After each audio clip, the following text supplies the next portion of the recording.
جب پاکستان کے اندر صرف اتنی باتیں ہو رہی ہیں کہ ہم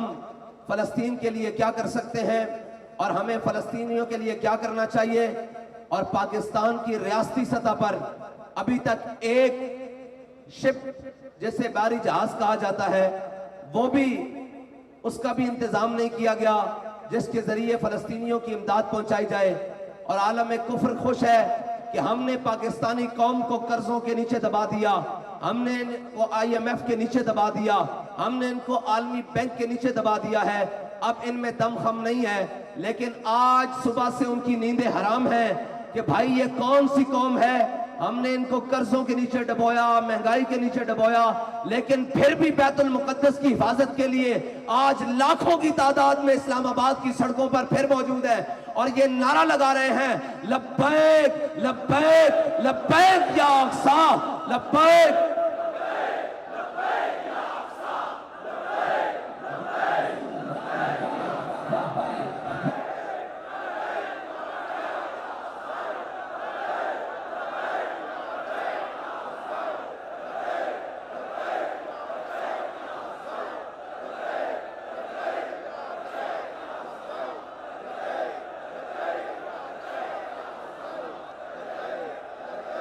اور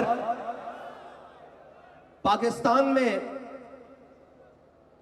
اس وقت جو ریاستی سطح پر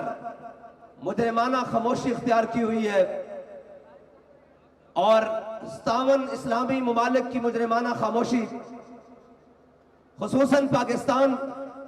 ہم یہ پوچھتے ہیں کہ قوم کہتی ہے فلسطین کی مدد کے لیے جاؤ، ان کی جس طرح بھی مدد کرنی ہے کرو، آپ نے خاموشی کیوں اختیار کی ہوئی ہے؟ اگر آپ کو مجبوری ہے قرضوں کی تو ہمیں بتائیں، انشاءاللہ ہم پاکستان کے روڈوں پر کھڑے ہو جائیں گے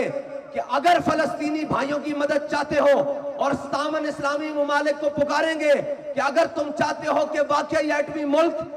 فلسطینیوں کی مدد کرے تو ہمارا قرضہ اتارنے کے لیے شام تک ہماری مدد کرو۔ نسخہ ہمارے پاس موجود ہے، لیکن مداہنت کا شکار مت ہو، یہ مجرمانہ غفلت نہ کرو۔ تم کیا سمجھتے ہو کہ یہودی صرف فلسطین اور بیت المقدس پر قبضہ کرنے کا خواب کیے بیٹھے ہیں؟ ہرگز نہیں، ان صہیونیوں کی یہ خواہش ہے، بلکہ ان کا نظریہ ہے، بلکہ ان کی بھرپور کوشش ہے کہ وہ پوری دنیا کے اسلامی ممالک کو مٹا کر وہاں پر گریٹر اسرائیل کو جناب جنم دیں گے اور گریٹر اسرائیل بنائیں گے۔ تو سن لو، جن کے دماغ میں یہ خناس ہے وہ یہ سن لیں کہ ہمارے جیتے جی گریٹر اسرائیل دور کو جا، وہ فلسطین پر بھی قبضہ نہیں کر سکتا۔